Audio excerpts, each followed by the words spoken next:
Noblesa obliga, o hauria d'obligar, perquè el pas dels anys i dels segles atorga dignitat a les antigues edificacions que encara perviuen al nostre voltant, tant si es tracta d'obres que són fruit del poder civil com si són degudes a la devoció envers el poder religiós.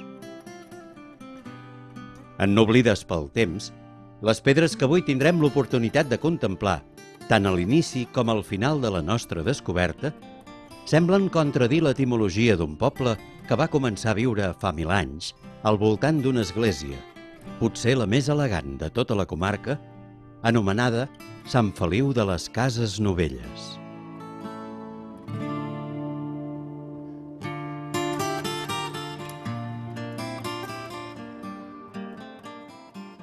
Qui només hagi vingut aquí per assistir al formidable batibull multiètnic dels diumenges al matí se sorprendrà, i molt, de la Canovelles que tenim a punt de solfa, perquè farem moltes petjades solitàries i silencioses, completament inèdites per als no iniciats, absolutament recomanables per a tothom i amb un cert deix d'urgència, perquè alguns dels espais que veurem estan amenaçats per estructures viàries que de nobles no en tenen res.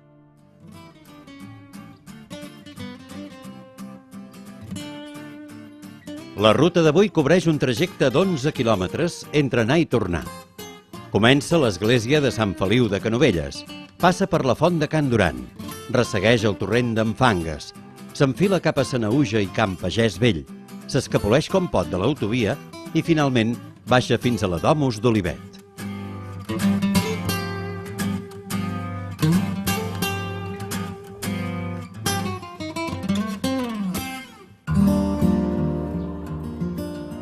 Per motius que no sabem, els capitells són molt sovint el banc de proves dels escultors del romànic per deixar-se anar i fer estampes que no s'acaben d'ajustar als cànons de la religió imperant. Què busca provocar aquesta cara que sembla riure? Què ens vol dir? És una incògnita que no podem pas desvetllar, però sí que podem afirmar que la portalada de Sant Feliu de Canovelles és una petita joia del segle XIII, afegida a una construcció que va edificar-se pel capbaix 2 segles abans.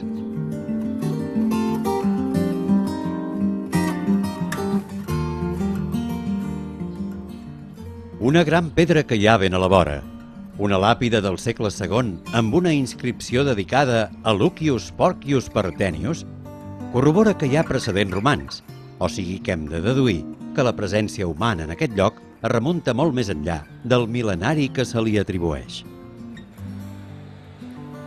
Això vol dir que aquesta església ha vist com hi passava gent de tota mena, des de feligresos plens de devoció a menjacapellans disposats a no deixar pedra sobre pedra, com és el cas del que va esdevenir-se a l'inici de la Guerra Civil.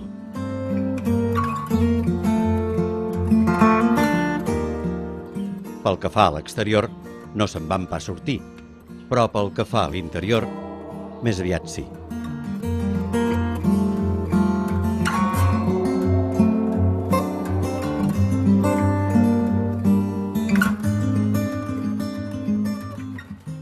Fins al 1936, l'altar major era com mostra aquesta fotografia dels anys 20, on hi destacava una creu processional d'estil flamíger, o sigui, del segle XVI o XVII. Però a diferència d'altres joies desaparegudes, aquesta peça de plata va recuperar-se als anys 80 i gairebé va ser per casualitat, perquè estava amagada i pràcticament oblidada a les golfes d'un mas de Canovelles. Ho sabem de primera mà perquè qui ens ho explica és en Pere Julià, net de qui va fer la troballa. Ell serà el nostre guia, juntament amb en Xavier Alonso, al llarg de tota una jornada que comença davant l'entrada de l'església. Ha vingut carregat amb un feix de documentació que gairebé ens supera, entre fotografies, llibres antics, ofrenes i medalles, i de seguida posa de manifest la seva condició de pou de ciència local, una afició que li han transmès els seus avantpassats. Observats pels pardals que en aquesta hora del matí es mostren als nostres ulls, ens acomiadem de Manuel Amado, el rector de Sant Feliu, i comencem a caminar mentre sentim com refilen.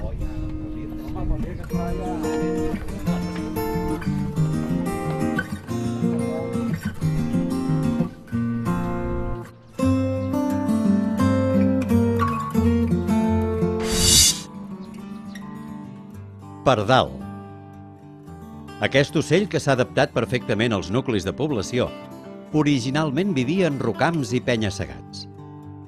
Els pardals mengen granes i insectes i normalment fan els nius en forats a les parets o sota les teules. El mascle és molt diferent de la femella i es distingeix pel seu cap marró vermellós i la gorja negra.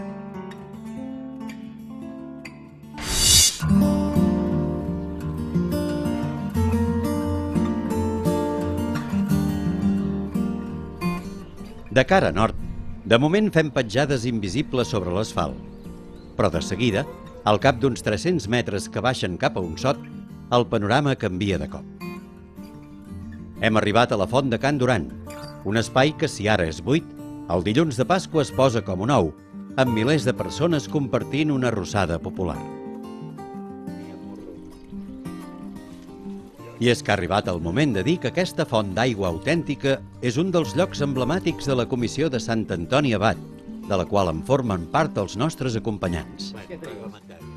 Creada el 1962, aquesta entitat és quitiva del carro de la societat civil canovellenca amb seccions de tota mena, entre les quals hi destaquen un centre d'estudis locals i un altre d'excursionista, o sigui, el binomi perfecte per enllaçar la cultura amb la natura.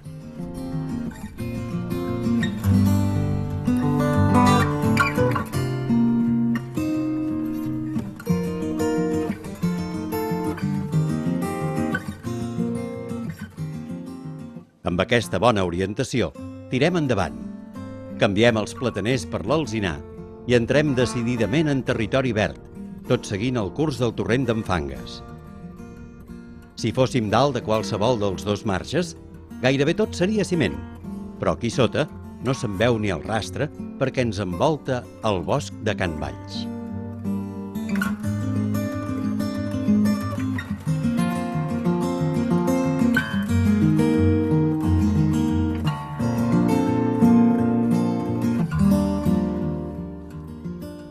Una mica més enllà, deixem aquest curs d'aigua i agafem un altre sot, el del torrent de Can Xirau, que va sec.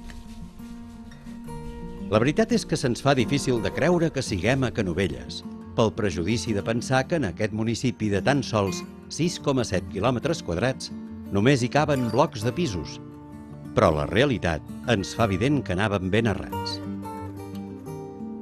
Hem agafat aquesta via perquè en Pere i en Xavier ens volen mostrar una curiositat de l'entorn. Una arcada que, tot d'una, se'ns planta al davant i que correspon a les restes d'un aqüeducte que abans servia per distribuir l'aigua als horts i feixes del voltant. Home, no és el de Segòvia, però és un aqüeducte, no? Sí, la veritat és que això en diem nosaltres a l'arcada de Can Colomer i està situat al torrent de Can Xirau. I aquesta arcada, ara que es va molt senzilleta, era una arcada que es feia amb utilitats per als pagesos. Aquí dalt tenim una bassa, que és la bassa de Can Colomer, i per poder regar el camp del costat van fer aquí aquesta edificació que són les restes que queden i feien passar l'aigua per sobre fins al camp i regaven el camp per les feines de camp. Què pot tenir d'antiguitat? Jo crec que possiblement serà del segle XIX, principis del segle XX, tampoc no el tipus de construcció, pensant que és de principis del segle XX, finals del segle XIX. Probablement algú pensarà que tot plegat és poca cosa i que no val la pena desviar-nos de la ruta per anar-ho a veure. Però no estarà de més agafar perspectiva i situar-nos en un temps en què no hi havia electricitat, ni motors, ni res de res, per adonar-nos de l'enginy que calia per fer una obra com aquesta. Sobretot ara, quan per raons d'estricta actualitat constatem com és de fràgil el sistema energètic del qual depenem. Fins aquí hem fet 1 quilòmetre quan girem cua i refem un tram per tornar al torrent d'en Fangues, que des dels camps de dalt es pot resseguir perfectament amb la vista.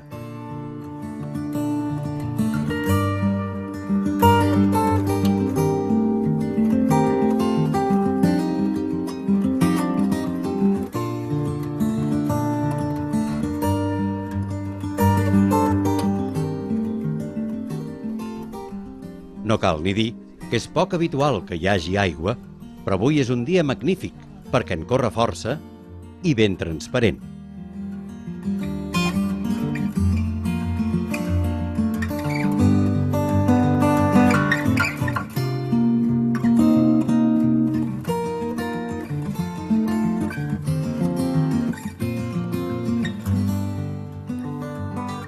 Més encara, perquè en un moment determinat, de sota d'un entramat de canyes, fins i tot tenim l'ocasió de veure com surt del fons de la terra un dels seus microafluents.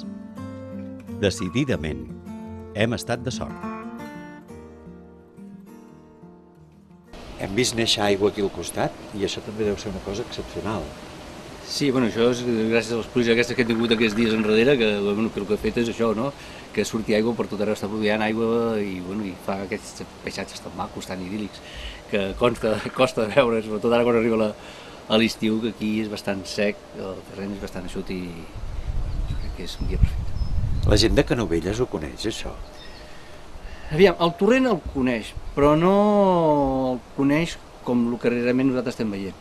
És una part del municipi que té el torrent de Fangues, però realment diria que no, que molt poca part de la població realment el coneix amb aquest encant que té. I el que es perden, no? I el que es perden i tant, que el que arriben a perdre. Aquest curs fluvial pot ser petit, però és capaç d'alimentar arbres de gran mida, com uns quants pollancres que tenim al costat i que a l'estiu deuen fer una ombra magnífica. Ara estan completament despullats, però tot i així, hi ha vida sobre la seva escorça.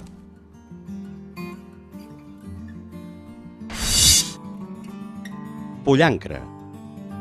Arbre molt comú al costat dels rius i les rieres, plantat moltes vegades pel seu creixement molt ràpid. La seva fusta, blanca i tova, s'utilitza en embalatges i per fer pasta de paper. Antigament, les races autòctones d'aquest arbre vivien molts anys i es feien exemplars molt grossos. Els híbrids que se solen plantar ara creixen més de pressa, però viuen molt menys.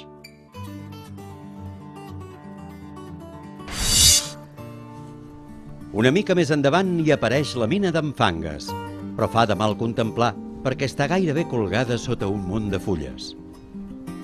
I és una llàstima, perquè juntament amb la de Can Duran i la del Carrencà, era una de les 3 fonts de referència dels canovellencs de tota la vida. O sigui que la deixem per a una ocasió més favorable. Travessem el torrent i abandonem el sot per enfilar-nos cap a l'altra banda. Un cop dalt del marge, tornem a ser dins del bosc de Can Valls i refem un tram de camí en sentit contrari al que fins ara havíem seguit.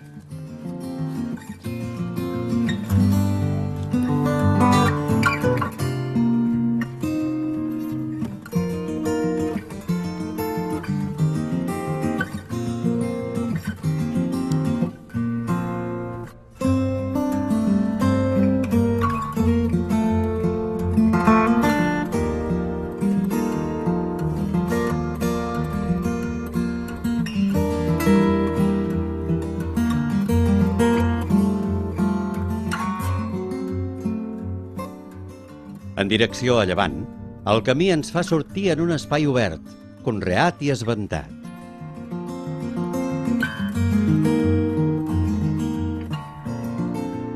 El dia s'ha enteranyinat una mica quan creuem l'antiga carretera que enllaça Canovelles amb l'Ametlla, però nosaltres optem per anar fins al barri de Sanaüja i agafar el camí ral, que és més tranquil.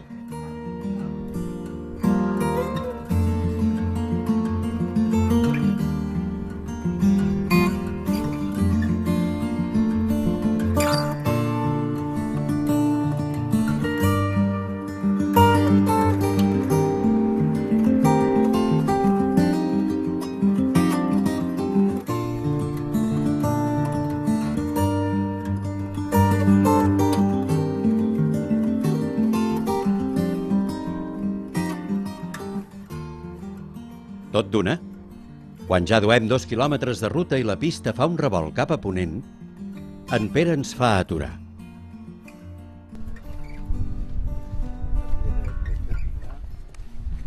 Bueno, aquí he fet una parada perquè, sense voler, aquest punt és molt important, perquè ara jo estic a Canovelles, el meu company Xavi està a les Franqueses i el Jaume està a l'Ametlla.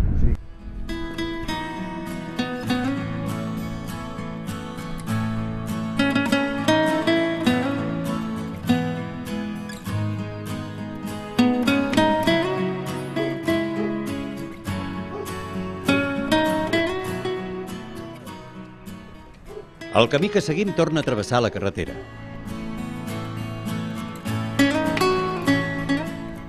Gira cap a la dreta pel pont que marca l'inici del torrent d'en Fangues i entre camps s'encara cap a Can Pagès Vell.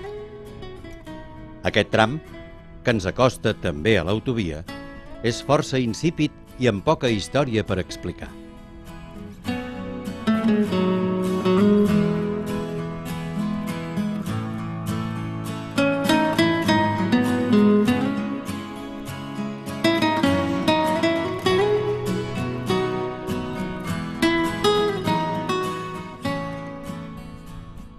Sortim a l'ample camí de Can Pagès Vell, resseguit per dues rengleres de xiprers de gran alçada.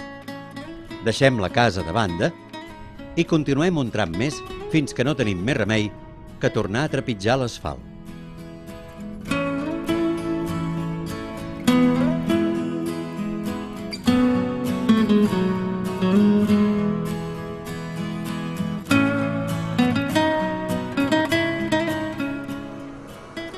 A partir d'aquí la consigna és caminar tan de pressa com es pugui per desfer-nos ràpidament de l'entramat de cruïlles i rotondes que se'ns planten al davant.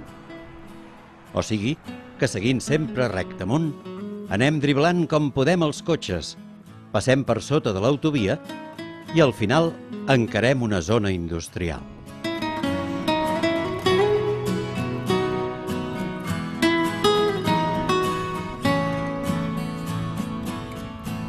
Un cop deixem enrere les naus, retorna la placidesa ambiental. Som a uns 230 metres d'alçada, el punt més elevat de tota la ruta, i a partir d'ara, amb Montserrat al fons, el camí torna a baixar suaument i ens ofereix estampes dignes de ser contemplades amb calma.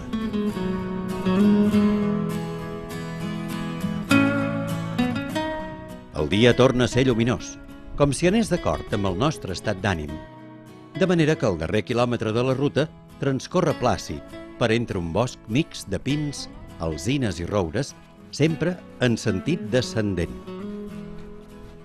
Quan som a baix de tot, hi ha una cruïlla i agafem el segon sender que fa un arc al fons de la vall.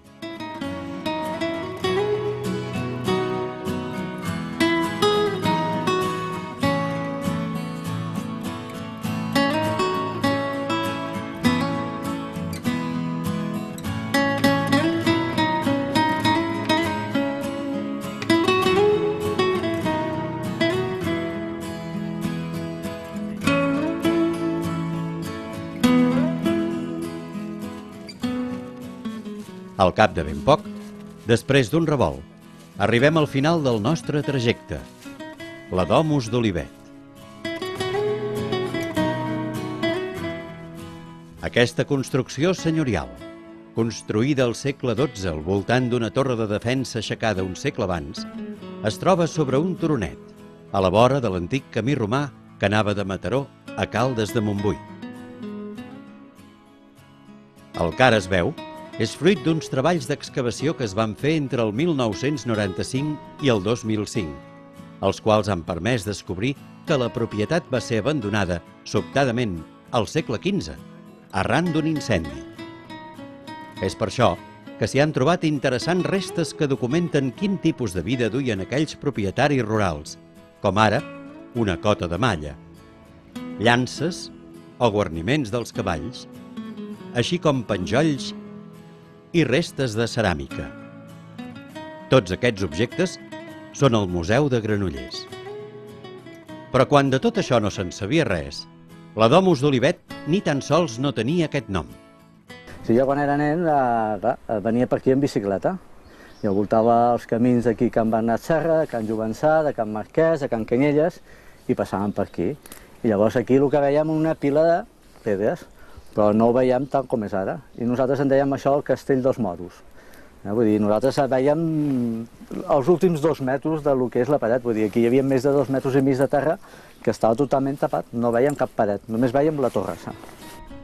La fantasia infantil, que convertia aquest espai situat entre Canovelles, l'Ametlla i Lliçà d'Amunt en un castell habitat per gent forastera, d'ulls negríssims i espases corbades, no es correspon gens amb els Olivet, una família que vivia de l'explotació de les terres i de la pagesia que les conreava. Però sí que és cert que Canovelles, al 1950, tenia poc més de 600 habitants i que ara ja en són gairebé 16.000. De primer van arribar-hi gent del sud d'Espanya i més cap aquí n'han vingut molts d'altres, més morens encara i procedents de latituds més baixes, fins a capgirar completament la realitat d'aquesta població. És difícil. Teniu en compte que jo, per exemple, us explicaré la meva anècdota. Jo quan vaig anar al col·legi no havia sortit quasi mai de casa, en una casa de pagès. Parlava tot en català. El primer dia de classe em vaig trobar amb 40 nens, dels quals 3 eren catalans i els altres 37 eren castellans, eren andalusos i extremenys. I el fet va ser jo que em vaig tenir que integrar. No els van integrar ells a mi. De fet, això què comporta? Doncs clar, eren minoria. De ser un poble de 500 habitants en l'any 52, vam passar a 12.000 en l'any 70. Llavors vam tindre una immigració molt forta i això es va assimilar com es va poder. De fet, clar, és molt difícil que la minoria pogués imposar, més que imposar, diríem, donar a conèixer els nostres costums i entitats. Llavors és difícil. Llavors sí que vas donar a conèixer que teníem el nostre plec, teníem la nostra festa major i teníem les nostres festes pròpies.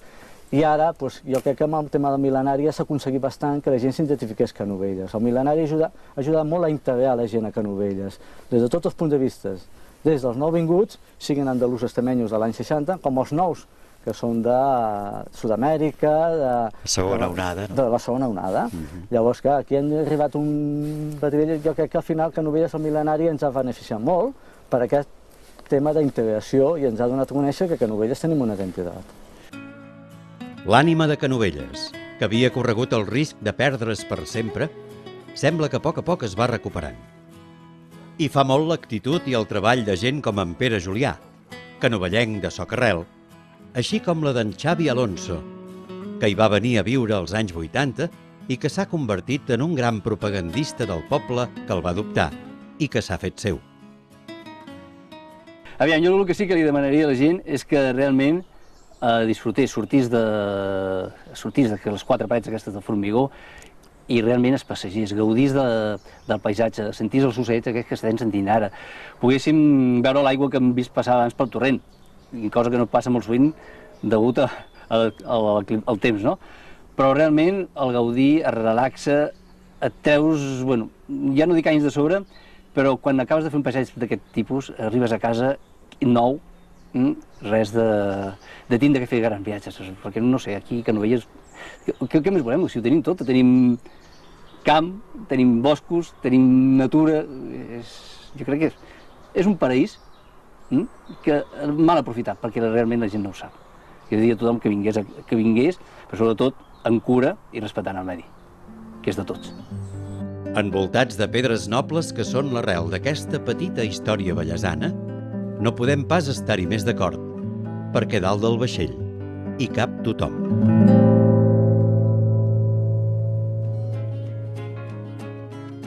Les nostres petjades han començat a Sant Feliu de Canovelles, han passat per la Font de Can Duran i pel torrent d'en Fangues, han continuat fins a Can Pagès Vell i després de travessar l'autovia han culminat a la Domus d'Olivet.